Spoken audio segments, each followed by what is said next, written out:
अगर एक दिन आप छोटे लोगों की दुनिया में पहुंच जाएं, तो आप क्या करेंगे? एक आदमी सुबह उठता है और देखता है कि उसकी पेट पर एक झुंड छोटे लोग खड़े हैं और वह पूरी तरह से हिल नहीं सकता। यह दृश्य बड़े आदमी को इतना डराता है कि वह सुअर की तरह चिल्लाता है।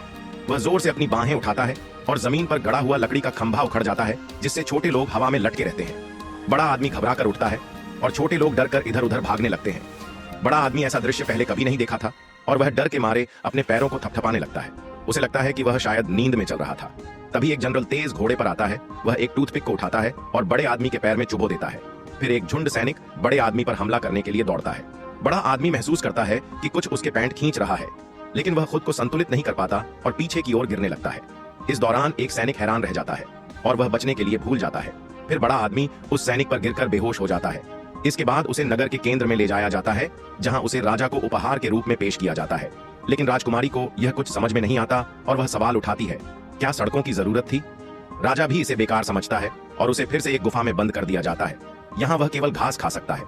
थोड़ी देर बाद छोटे लोगों का जनरल आता है और कहता है कि उसे मुफ्त में खाना नहीं मिल सकता, इसलिए वह उसे बैल की तरह खेतों में काम करने के लिए कहता है।